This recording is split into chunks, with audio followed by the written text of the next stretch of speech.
Bien, pues les invito a abrir sus Biblias en el libro de Marcos. Vamos a leer los versículos 27 al 30, del capítulo 8, versículos 27 al 33. Marcos, capítulo 8, versículos 27 al 33. Vamos a leer la palabra del Señor.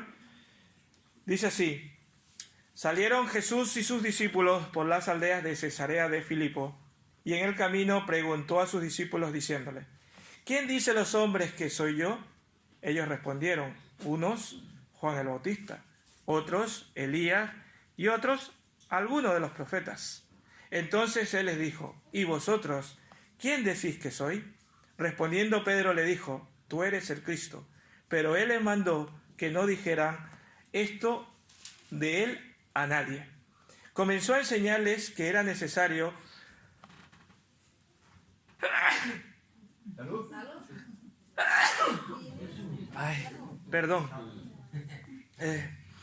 que era necesario al Hijo del Hombre padecer mucho, ser desechado por los ancianos, por los principales sacerdotes y por los escribas, ser muerto y resucitar de 3 días.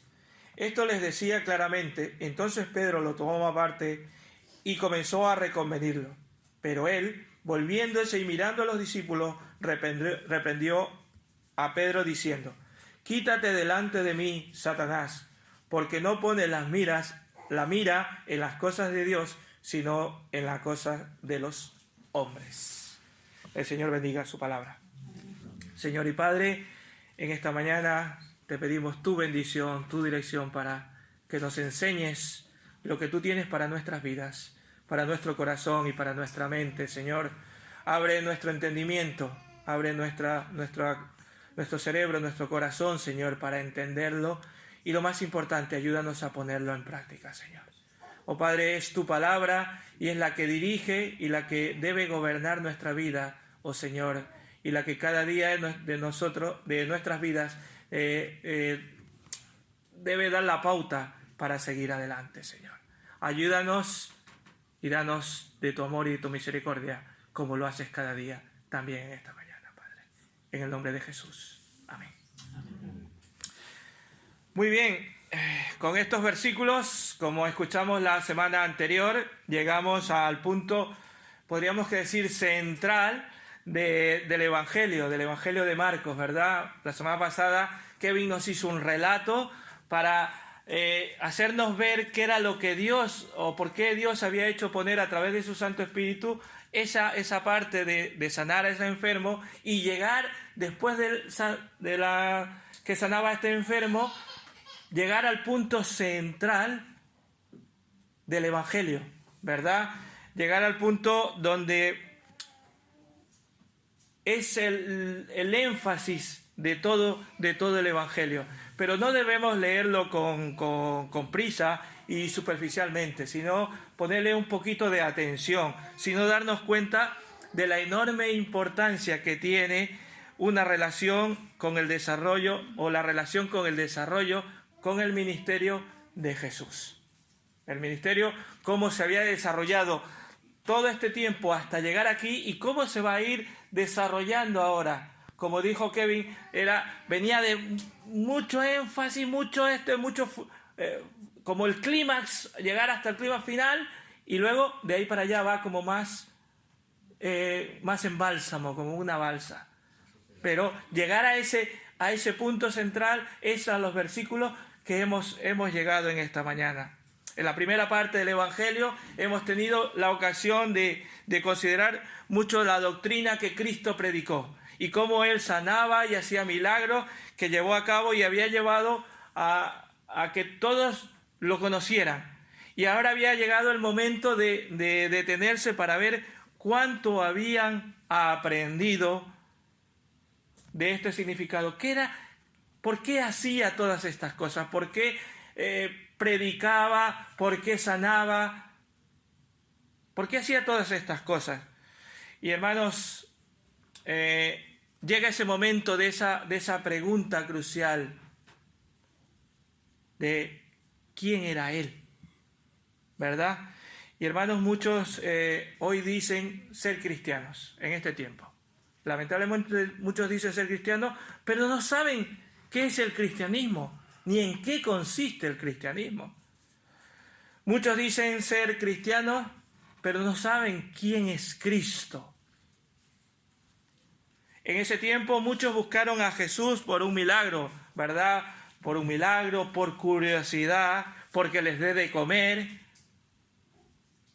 o para sorprenderle en alguna falta, como hacían los fariseos y los saduceos, ¿verdad? Buscar de alguna manera para hacerle caer. Muchas maneras se podía buscar a Jesús, pero nunca se detuvieron a reflexionar la verdad que estaba presentando Jesús hasta ese momento. Lo que inevitablemente tenía que ser es que llevarles a considerar quién era Él. Pero ellos no se detenían en eso, simplemente lo buscaban, muchos le buscaban por otras cosas. Y mucho dependía de la aceptación o el rechazo a ese mensaje que Cristo estaba haciendo. Pedro, cuando Cristo hace esta pregunta, Pedro se da cuenta de quién es su maestro. Y lo dice, ¿verdad?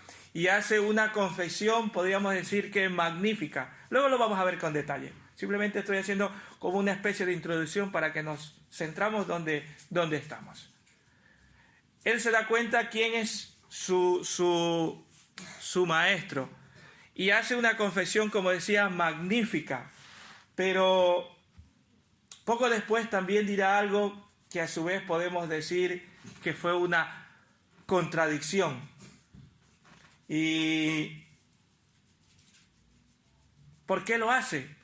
No lo sabemos. Quizás porque no había asimilado para qué había venido su maestro. No lo sabemos. Pero él hace al principio una confesión y luego lo lleva a una, podemos llamarle contradicción. Y por eso lo hemos llamado en esta mañana al mensaje de hoy, la confesión y contradicción de Pedro. Pero bueno, para entrar en situación, para entrar en lo que dice la palabra del Señor, vamos a llevarnos a este sitio, vamos a irnos un poquito mentalmente al Israel de ese. ¿Dónde estaba geográficamente el Señor? Dice que él se encontraba en Betsaida y el Señor salió con sus discípulos hacia el norte, hacia la región de Cesarea. Empieza los versículos diciendo que se dirigió ¿a dónde? A Cesarea de Filipo, fuera completamente de la región de Galilea. O sea, había salido de la región, es como decíamos que ha salido de aquí de la región de Murcia y se ha ido hacia el norte, a la región de la Comunidad Valenciana. Como decir, se salió de la región de Galilea y se va un poco hacia el norte. ¿Vale? Y su propósito creemos que es nuevamente alejarse de las multitudes. Él, sabemos que los seguía mucha gente, pero él quería tiempo de calidad para poder estar con sus discípulos y dedicarle tiempo a ellos, a enseñarles acerca de su persona y de su reino. Porque a ellos era quien les iba a dejar la tarea de después seguir predicando eso. Y por eso les dedicaba tiempo y quizás por eso dice, bueno, pues vamos a alejarnos y vamos a irnos a este sitio. Y dice que de camino, como dice el versículo 22, y vino luego a Betsaida, 27, salieron Jesús y sus discípulos por las aldeas de Cesarea de Filipo y en el camino preguntó a sus discípulos. Aquí hay una gran pregunta y este es el punto 1 que vamos a ver en esta mañana. ¿Cuál es la pregunta? La pregunta del maestro. ¿Quién dice los hombres que soy yo? ¿Verdad? Esa es la gran pregunta del Señor Jesús a sus discípulos. ¿Quién dice la gente o los hombres, las personas que nos rodean, que soy yo? El Señor quería saber por boca de sus discípulos la opinión de las multitudes que habían seguido, porque claro, mientras él estaba predicando, sus discípulos estaban con la con la gente, en medio de la gente, y escuchaba lo que los demás decían. Quizás él no lo podía escuchar porque él estaba transmitiendo su evangelio, pero los discípulos sí que estaban en medio de la gente, y entonces les pregunta: ¿quién dicen los hombres que soy yo? Ya 2 años aproximadamente después que ya había empezado su ministerio, notemos atentamente lo que Jesús les estaba preguntando.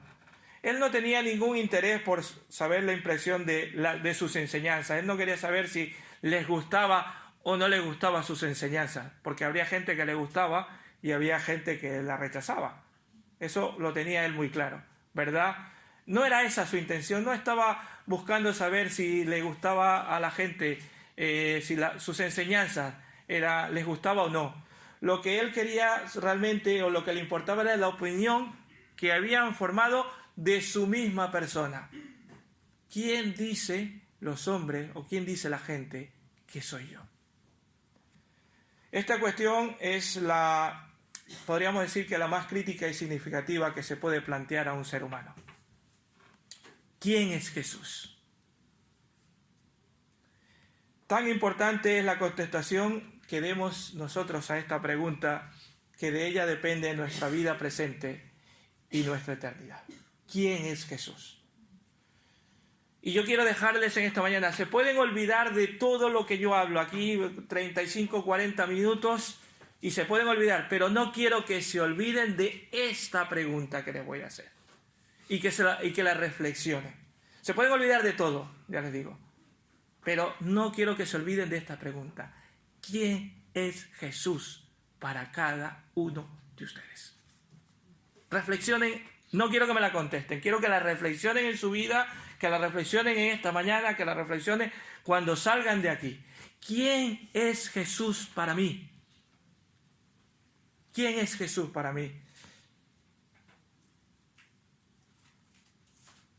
La forma en que lo respondamos dependerá de nuestra vida venidera. Y no quiero que lo hagan de una forma teórica, porque si algunos preguntan quién es Jesús, y de forma teórica podemos decir como Pablo: es el Cristo, es el Hijo de Dios, es el que vino a salvar al mundo. Vale, sí, eso está muy bien. Pero ¿quién es para ti en tu corazón? Eso es lo que quiero que en esta mañana se quede en vuestro corazón. ¿Quién es Jesús para ti en tu vida, en tu corazón? ¿Quién es Él en nuestro corazón?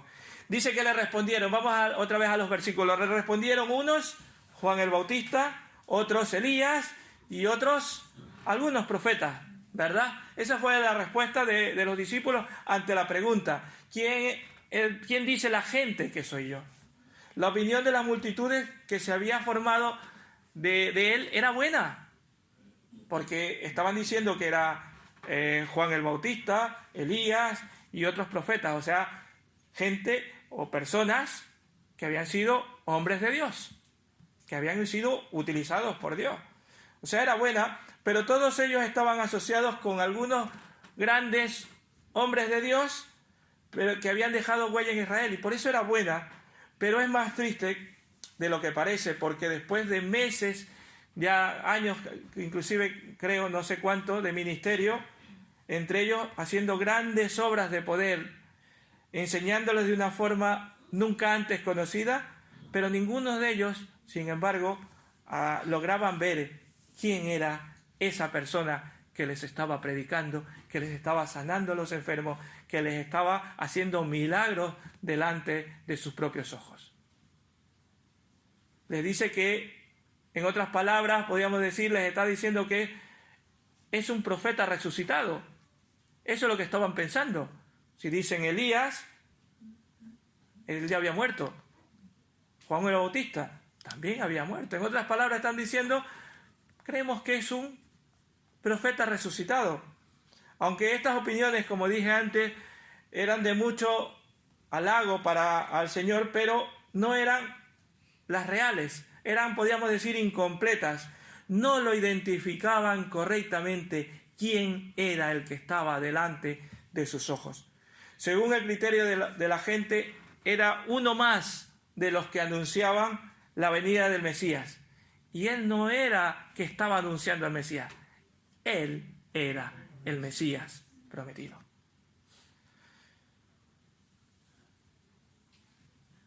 Pero no habían llegado a comprender el hecho primordial de que él era el Mesías esperado.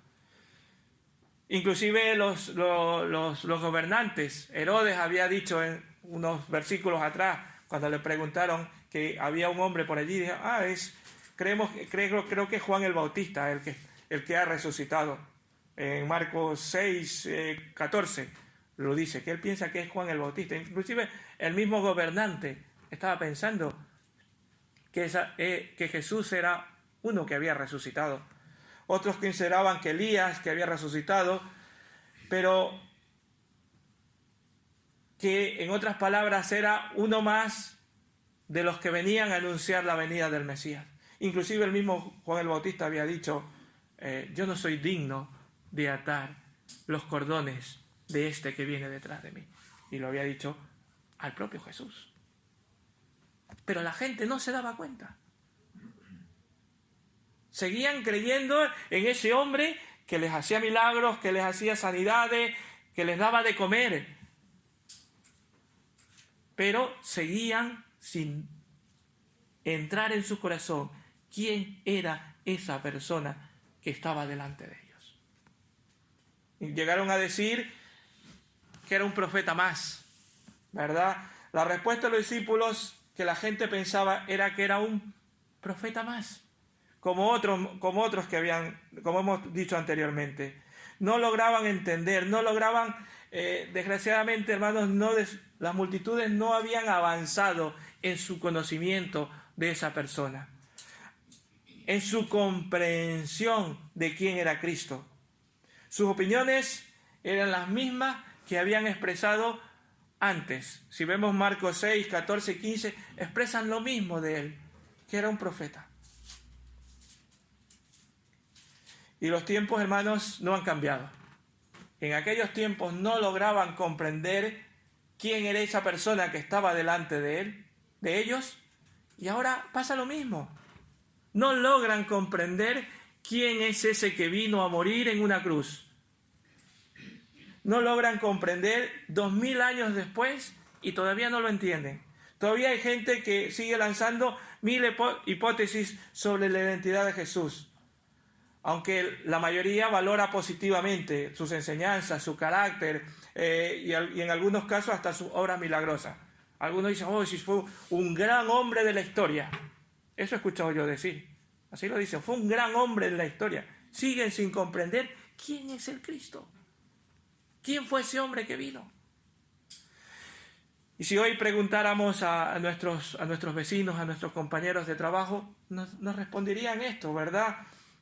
A nuestros amigos, a las personas de nuestro barrio, sus apreciaciones serían prácticamente iguales a las de aquellos tiempos. E inclusive hasta un poco más torcidas en estos tiempos, ¿verdad? Inclusive algunos, Cristo, ¿y ese quién es? ¿Verdad? ¿Sí o no? En este tiempo nos seguimos olvidando más de Dios y por eso, perdonadme, por eso nos va como nos va. Por eso la humanidad cada vez va en más decadencia. ¿Por qué? Porque seguimos dándole la espalda a Dios. La humanidad sigue dándole la espalda a Dios y la humanidad sigue en decadencia. Cada día más a lo malo le llamamos bueno y a lo bueno le estamos llamando malo. Porque seguimos olvidándonos de ese Cristo. ¿De quién es ese Cristo?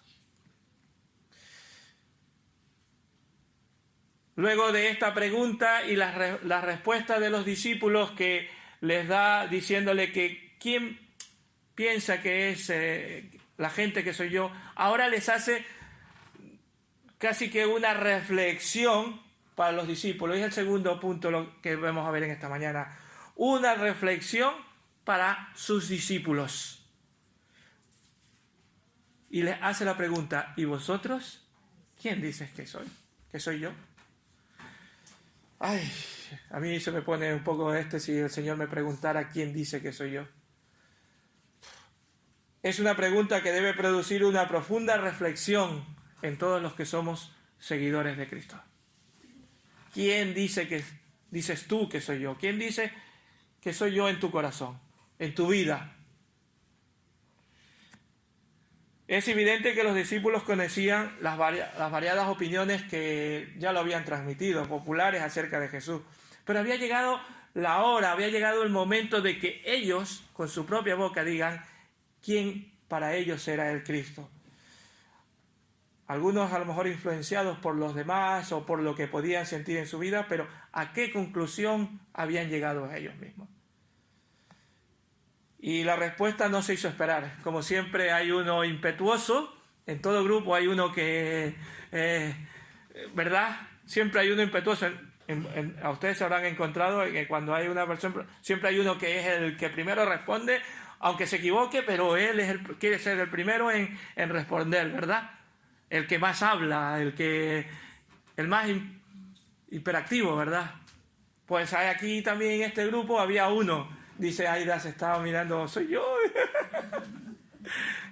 ¿verdad? Siempre hay uno que esté. Pero aquí Pedro sigue demostrando su carácter, ¿verdad? Este impetuoso, ¿verdad?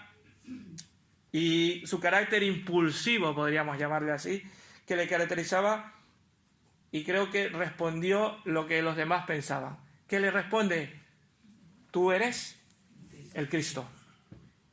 Tú eres el Cristo.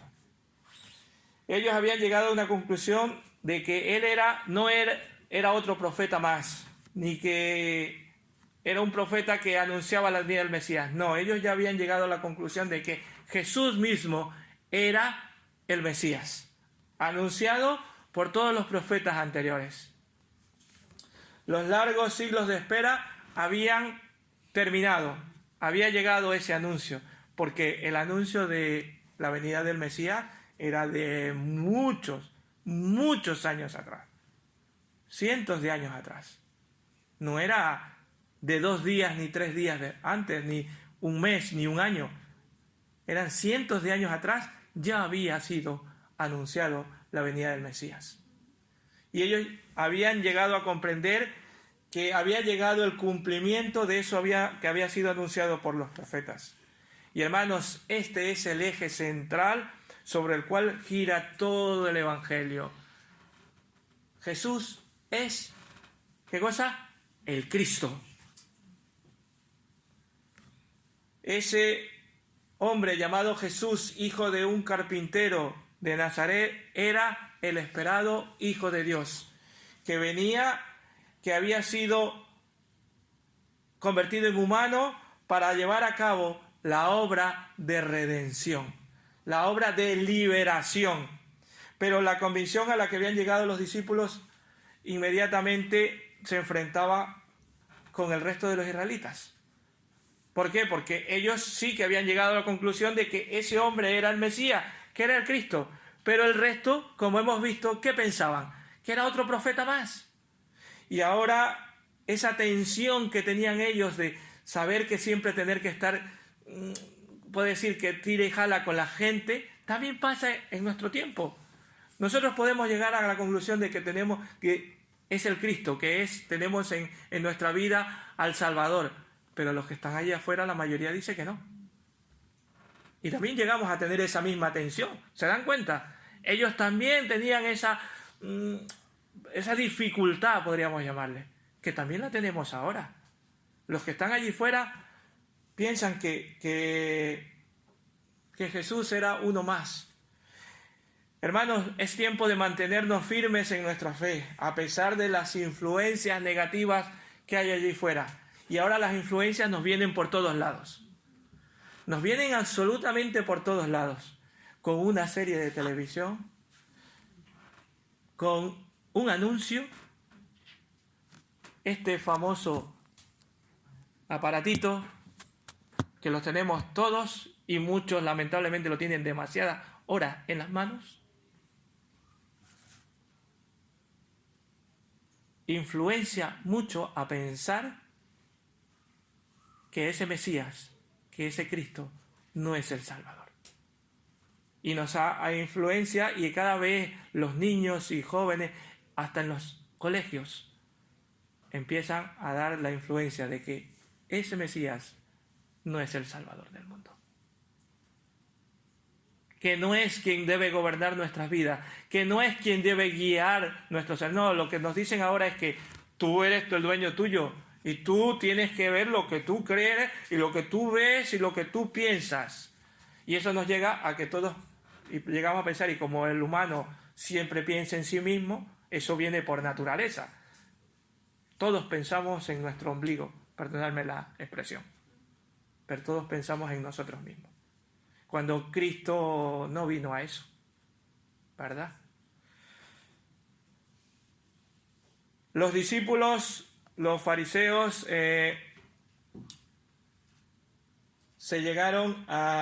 se libraron de las influencias negativas. De hecho, Jesucristo les dice, librarse de esas, quitarse esas influencias. Las influencias, hace una semana lo vimos, ¿verdad? Las influencias de la levadura de los fariseos, la levadura de Herodes. Nosotros también estamos llamados a combatir esa levadura que nos puede hacer mucho daño en nuestras vidas y en nuestros corazones.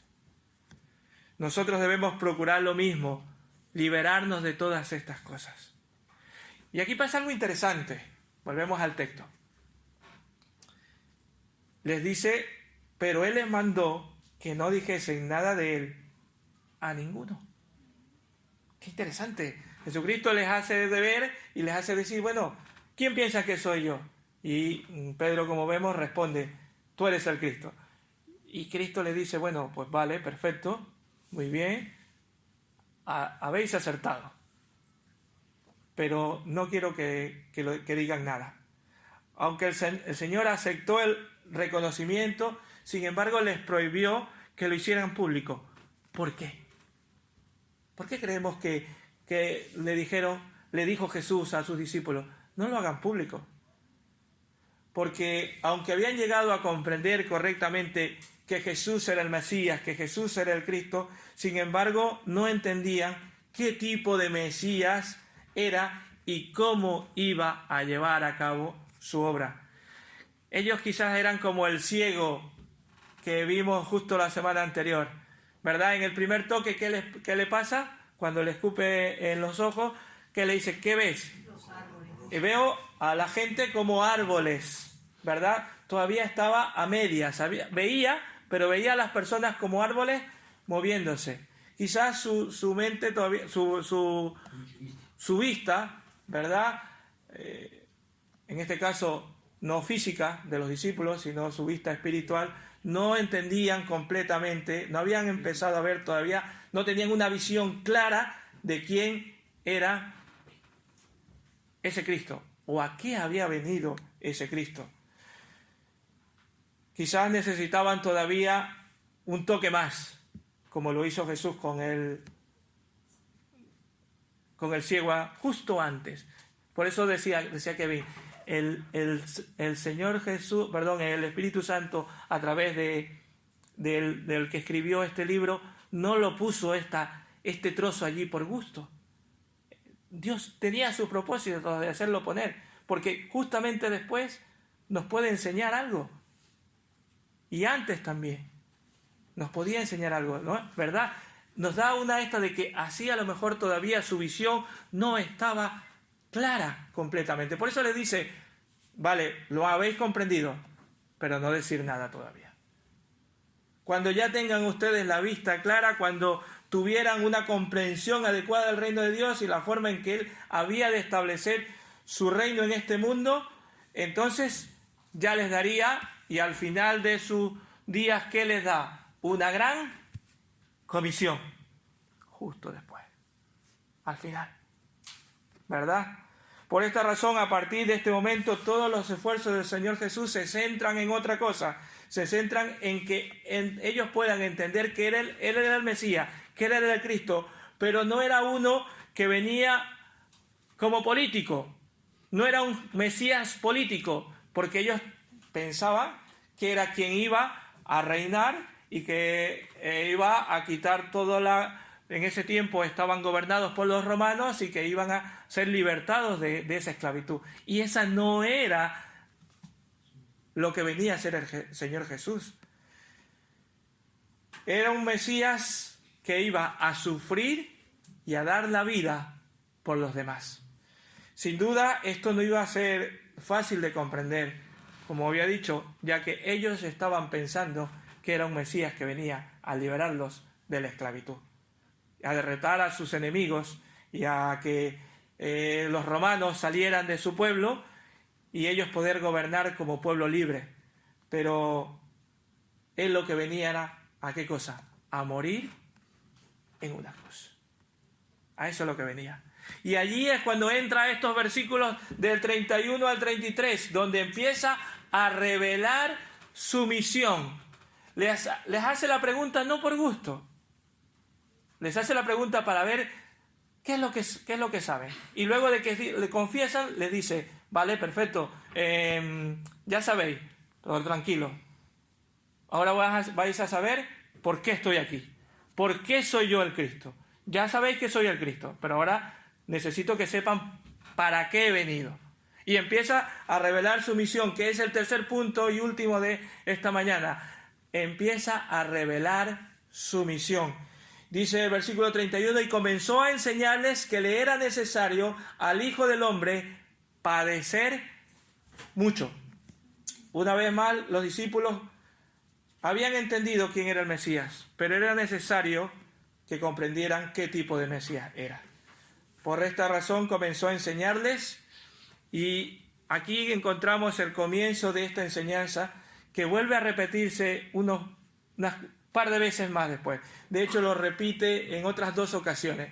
De esto que es necesario que Él tenga que morir y resucitar al tercer día. Lo hace en el capítulo 9, versículo 31, lo vuelve a repetir, y después más adelante en el 10, 32 al 34, vuelve a repetirle a qué venía ese Mesías. Para entender la importancia de lo que Jesús quería decirle, debemos observar el lenguaje que dice allí.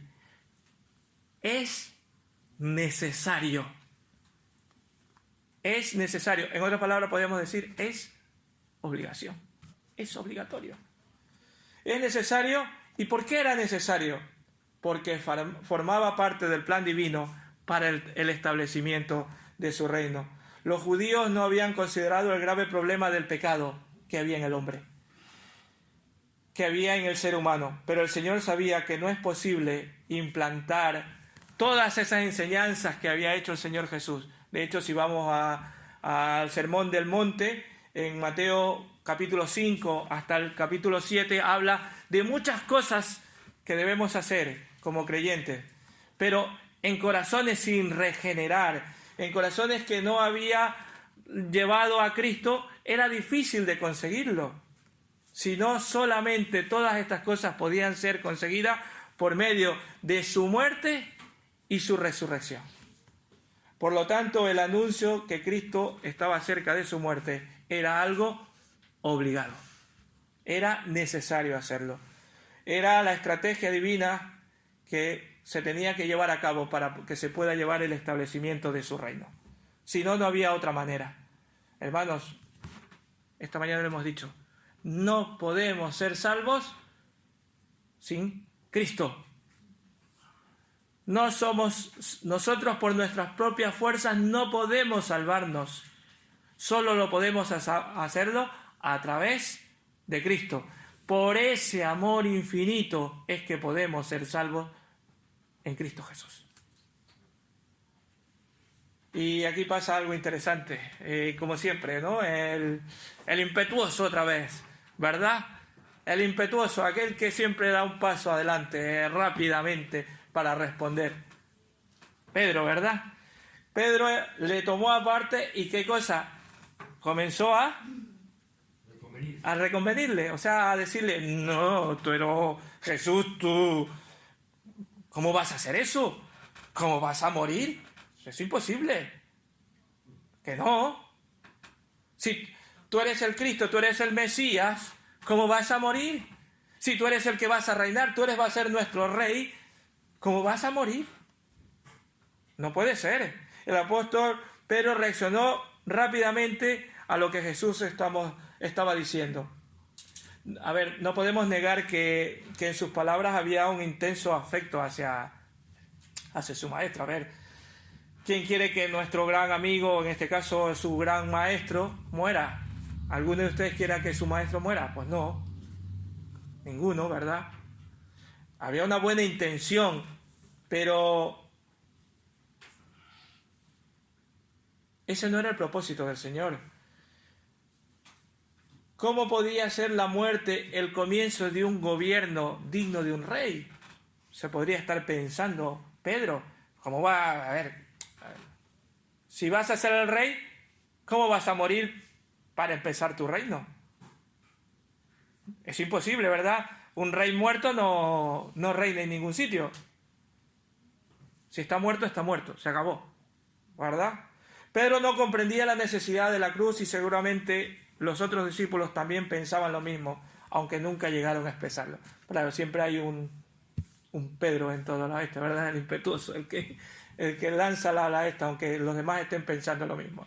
A veces que nos ha pasado, por lo menos a mí me ha pasado. Estoy en una clase y yo quiero preguntar y digo, pero me da un poco de vergüenza, pero siempre hay alguno, Anda, has preguntado lo mismo que yo. ¿A qué les ha pasado? Que ha preguntado exactamente lo que estamos pensando, o ha dicho lo que estamos pensando.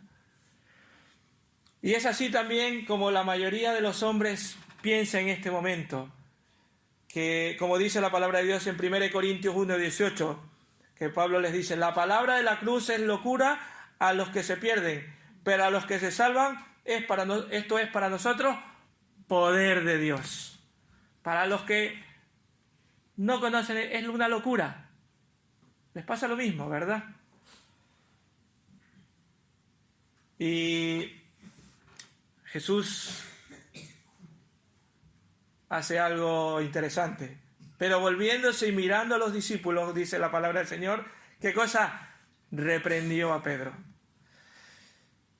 No nos deja de sorprendernos como el apóstol Pedro momentos antes había hecho una gran afirmación y ahora estaba haciendo una gran declaración antes acertada y ahora equivocada, ¿verdad? Podemos decir que descendía a lo más bajo haciéndose merecedor de una de las reprensiones más fuertes que recordamos del Señor. Miren la frase esta que le dice el Señor Jesús. Quítate de delante de mí, Satanás. Yo ni me atrevo a decirle algo a nadie de ustedes porque me sacan a palos de aquí. Bueno, yo no soy Jesús, ni una pizca. Vamos, pero él le dice, quítate delante de mí, Satanás. Una reprensión fuerte, ¿no? Dura. Me lo dice a mí y yo caigo para atrás. Del susto que me pego, en fin. Quítate delante de mí, Satanás. Desgraciadamente así somos todos nosotros, aún cargados de buenas intenciones. Pedro llegó a cometer esta terrible equivocación. El hecho de haber salido victorioso unos minutos antes, había dicho, tú eres el Cristo. Y yo he dicho, muy bien, le dijo el Señor. Y entonces, a lo mejor Pedro en su... cuando nos dicen que has acertado en la pregunta y todos decimos, ¡qué bien! Lo he hecho muy bien. Y ya nos venimos arriba, ¿verdad? Nos venimos arriba y nos dejamos llevar y empezamos a bajar la guardia. Y eso nos pasa en nuestra vida espiritual. Cuando creemos que hacemos las cosas bien y estamos haciéndolas bien, nos venimos arriba y bajamos la guardia. Y hermanos, nosotros somos mucho más débiles de lo que pensamos, de lo que creemos. Somos mucho más débiles. Por eso la palabra del Señor te dice, el que crea que está firme, mire que no caiga. Cuidado, no nos vengamos arriba, mantengamos los pies en el suelo, como se dice la frase. No nos creamos que ya somos los grandes estudiosos, ni que tenemos una vida espiritual victoriosa y de eso nos venimos arriba y nos olvidamos. Y en cuanto bajemos la guardia, Satanás está allí. Pero vamos, Atento, atento. Somos mucho más débiles de lo que creemos. Satanás está allí. Está listo para ponernos y hacernos darnos cuenta y hacernos caer, si es posible. Sin duda, el que tampoco bajaba la guardia del Señor Jesús inmediatamente respondió a lo que Pedro le estaba sugiriendo, respondiéndole en presencia de todo el grupo. Y esto es más duro, cuando te reprenden delante de los demás. Si cuando nos reprenden en privado, duele, ¿verdad? Mucho más si nos lo hacen en público. A nadie nos gusta que nos reprendan. Hace un tiempecillo atrás, Ramón me llamó la atención en una cosa, Ramón Caston, y está muy lejos. Pero yo le digo, tiene una sabiduría de parte de Dios. Y me dijo unas cosas y dije, Señor, si es que es verdad. Y me lo estaba diciendo en privado y me avergonzaba. Imagínense si me lo dice en público. Pues había que quitar de la mente de los discípulos esa idea de que Él venía a tener un reino en este mundo, que su reino no era para hacer que se sentara glorioso en el trono de Jerusalén y que los demás, sus discípulos, compartieran el honor y la gloria. No era eso. Pedro no estaba actuando solo. El Señor reconoció inmediatamente que detrás de esas palabras estaba Satanás.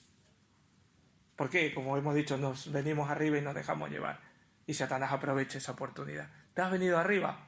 Pues toma. De hecho, no era la primera vez que el diablo había hecho proposiciones similares. Ya lo había tentado a Jesús en alguna otra ocasión. Y le responde el Señor Jesús, porque no pones la mira en las cosas de Dios, sino ¿qué cosa? En la cosa de los hombres, sino en la de los hombres. El comentario de Pedro puso de manifiesto el fuerte contraste que hay entre los pensamientos de Dios y nuestros pensamientos. Porque nuestros pensamientos son humanos y casi nunca están de acuerdo a la voluntad de Dios. Porque como hemos dicho antes, nosotros pensamos en nosotros mismos. Siempre estamos pensando en nosotros.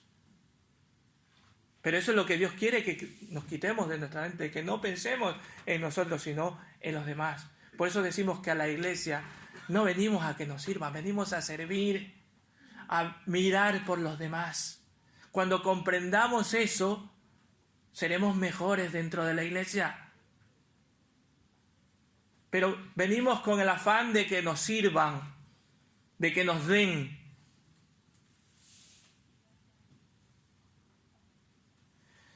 Venimos considerando que el hombre no logra ver la gravedad del pecado, sino que este pecado nos aleja completamente de Dios. Así que mientras para Dios es fundamental solucionar este problema, cambiar ese problema, ese pecado, los hombres ni siquiera logran ver que sus pecados pueden ser un obstáculo para participar en el reino de Dios. Los hombres que el hombre utiliza, los medios que el hombre utiliza, siempre son una relación de poder y de fuerza. ¿Cómo quieren adueñarse de los reinos? ¿Cómo quieren adueñarse de los países ajenos? A través de la fuerza. ¿Cómo quieres echar a la gente de las casas? Con la fuerza. Estoy hablando por métodos fuertes, pero pasa en los trabajos, pasa en la esta, ¿verdad? Por medio de la fuerza, por medio del poder. Mientras que Dios hace el camino de la cruz, que implica debilidad y sufrimiento. Algo que no nos gusta a ningún hombre. No nos gusta demostrar debilidad ante los demás. No, que yo vean que yo soy el mejor. Pero Cristo no, demostró debilidad y sufrimiento. El hombre piensa en su propia gloria, en su propio prestigio, en posición social, influencia, fama, exaltación. Pero Dios busca la redención del hombre. ¿Por medio de qué cosa? De la humillación y del oprobio a través de su propio Hijo. Hermanos, ¿qué piensa la gente sobre Cristo? Todos lo sabemos, ¿verdad? O la mayoría sabemos qué es lo que piensa.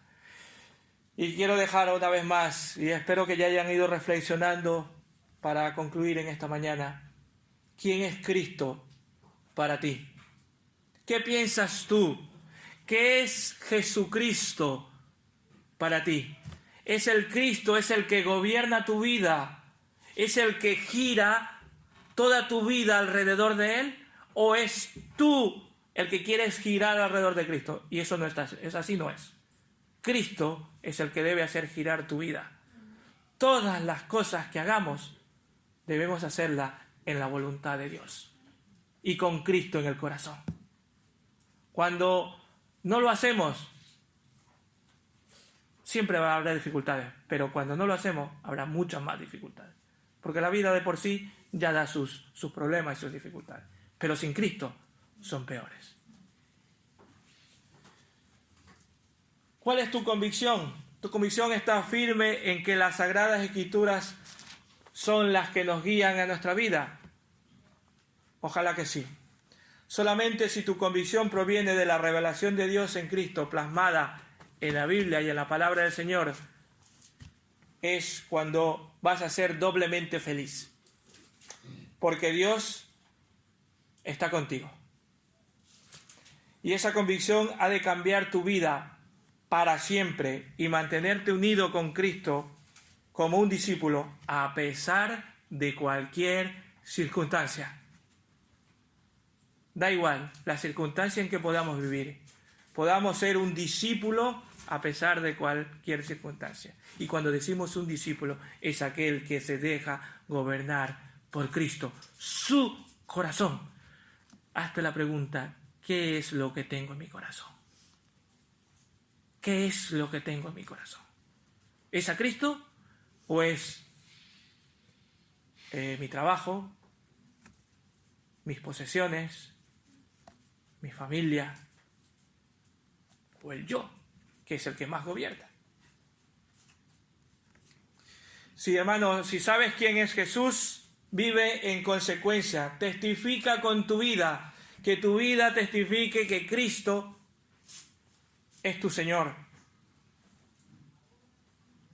que es tu único Salvador, que es el enviado por Dios para salvar a su pueblo y que debemos oír y obedecer. Esperemos que en esta mañana podamos responder a esta pregunta. ¿Quién es Cristo para ti? Y podamos decir, es mi Señor. Tú eres el Cristo. Tú eres el que murió en esa cruz para salvarme. Y tú eres mi Señor. Pero que no hagamos como Pedro, que confesamos aquí que Cristo es mi Señor y salgamos por esa puerta y con nuestros hechos ya demostremos de que Cristo no es mi Señor. Que no tengamos una visión nublada de Cristo. Así que yo les invito a reflexionar en esta frase y con esto termino y volver a decir, olvídense de todo lo que he dicho. Solo recuerden quién es el Cristo en tu vida y en tu corazón. Amén. Dios te bendiga. Kevin.